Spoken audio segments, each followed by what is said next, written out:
Sean, ആരോഗ്യവകുപ്പിൻ്റെ അനാസ്ഥ തന്നെയല്ലേ ബിന്ദുവിൻ്റെ ജീവൻ, വിലപ്പെട്ട ജീവൻ നഷ്ടപ്പെടാൻ കാരണം?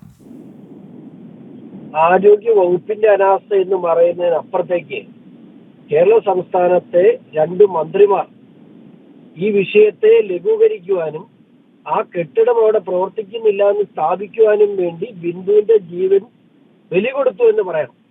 3 മണിക്കൂർ ഇത്രയും സംവിധാനമുള്ള കോട്ടയം പട്ടണത്തിന്റെ നടുക്ക് 3 മണിക്കൂറിന് ശേഷമാണ് ആ കെട്ടിടങ്ങൾക്ക് അടിയിൽ ആരെങ്കിലും കുടുങ്ങിക്കിടപ്പുണ്ടോ എന്നുള്ള അന്വേഷണം ആരംഭിച്ചത്. അവിടെ നിന്നും എല്ലാവരും സമാധാനത്തോടെ പൊക്കം, ഒരു കുഴപ്പമില്ല, അവിടെ ആരുമില്ല, ഇത് കെട്ടിടങ്ങൾ പ്രവർത്തിച്ചുകൊണ്ടിരുന്നതല്ല, ഇതിന്റെ അടിയിൽ ആരും ഇല്ല എന്ന് എങ്ങനെ മന്ത്രിക്കും ആരോഗ്യവകുപ്പ് മന്ത്രിക്കും ശ്രീ വി എൻ വാസവനും അറിയാൻ കഴിഞ്ഞു? അവര് സർക്കാരിന്റെ കെടുകാര്യസ്ഥതയെ മറച്ചു വെക്കുവാൻ വേണ്ടി മനഃപൂർവ്വമായി ഒരു സ്ത്രീയുടെ ജീവൻ ബലി കൊടുത്തു എന്ന് വേണം പറയാൻ. ഇത്രയും വൃത്തിയുടെ ഒരു നിമിഷം പോലും വൈകാതെ ഇതിന്റെ ധാർമ്മിക ഉത്തരവാദിത്വം ഏറ്റെടുത്ത് 2 മന്ത്രിമാരെ രാജിവെക്കണം.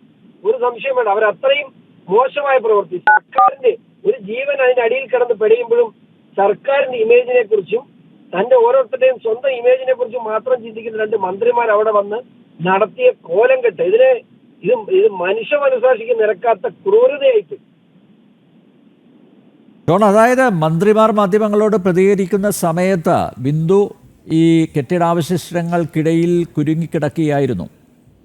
അതെ, ഇവര് പ്രതികരിക്കുന്ന സമയത്ത് ഒരു പക്ഷേ അവർ ഈ മാധ്യമങ്ങളെ കാണാനും അവര് അവലോകനം നടത്തുന്ന സമയത്തും അവിടെ കൃത്യമായി 10:30-ക്ക് പൊളിഞ്ഞു വീണ കെട്ടിടത്തിന്റെ അടിയിൽ അപ്പോൾ തന്നെ 10 മിനിറ്റും കൊണ്ട് അവിടെ എല്ലാ ഫയർഫോഴ്സും എല്ലാ സംവിധാനങ്ങളും അവിടെ എത്താൻ 10 മിനിറ്റ് മതി. കോട്ടയം പട്ടണത്തിന് നടുക്കാണ് കോട്ടയം മെഡിക്കൽ കോളേജ് ഇരിക്കുന്നത്. ഏത് വശത്തു നിന്നും, ഏറ്റുമാനൂര്, കോട്ടയം, ചങ്ങനാശ്ശേരി, ഇവിടുന്നൊക്കെ എല്ലാ ആധുനിക സംവിധാനങ്ങളും അവിടെ എത്താൻ 10 മിനിറ്റ് മതി. ഇത് മലയിലൊന്നും അല്ലല്ലോ. എന്നിട്ട് 3 മണിക്കൂറിന് ശേഷമാണ് റെസ്ക്യൂ ഓപ്പറേഷൻ സ്റ്റാർട്ട് ചെയ്തത്. ആ സമയം ഉണ്ടായിരുന്നെങ്കിൽ ഒരു പക്ഷേ ആ പാവം സ്ത്രീ ഇന്ന് ജീവിച്ചിരിക്കുമായിരുന്നു. പക്ഷെ അവരവിടെ ഒന്നും സംഭവിച്ചിട്ടില്ല എന്നും ആ കെട്ടിടം പ്രവർത്തനരഹിതമാണെന്ന് സ്ഥാപിക്കാൻ വേണ്ടി മന്ത്രിമാർ നടത്തിയ കോലംകെട്ടിന്റെ, അവർ നടത്തിയ നാടകത്തിന്റെ ഇരയാണ് ആ പാവം സ്ത്രീ ബിന്ദു. ഷോൺ, ഒരു കാര്യം കൂടി, ഷോണിന് ഒരുപക്ഷെ നന്നായിട്ട് അറിയാം, കോട്ടയം മെഡിക്കൽ കോളേജിൻ്റെ ശോചനീയാവസ്ഥ പല ഘട്ടങ്ങളിൽ അത് ചർച്ച ചെയ്യപ്പെട്ടതാണ്, പല ഘട്ടങ്ങളിൽ വിവാദമായതാണ്. ഇനിയും പരിഹരിക്കപ്പെടാതെ കിടക്കുന്ന പ്രശ്നങ്ങളുണ്ടോ അവിടെ? നിരവധിയായി. ഇത് ഓരോ ഗവൺമെന്റിന്റെ സമയത്ത് കുറെ കെട്ടിടങ്ങൾ പണിതുകൂട്ടും. അതിങ്ങനെ ഒരു മാസ്റ്റർ പ്ലാൻ പോലും ഇല്ലാതെ ഏച്ച് കെട്ടി കെട്ടിടങ്ങൾ പണിയും.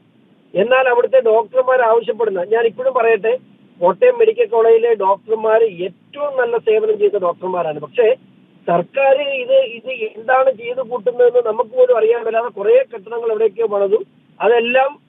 അതെല്ലാം കരാറുകാർക്ക് വേണ്ടി പണിയുന്ന ഒരു മട്ടിലുള്ള പണികളാണ് അവിടെ നടക്കുന്നത്. ഇതുപോലെ ഡിസ്പോസ് ചെയ്യേണ്ടതായ നിരവധി കെട്ടിടങ്ങൾ ഇനിയും കോട്ടയം മെഡിക്കൽ കോളേജിലുണ്ട്. ഇതൊരു ടോയ്ലറ്റ് ഭാഗം മാത്രമാണ് പൊളിഞ്ഞു വീഴുന്നത്.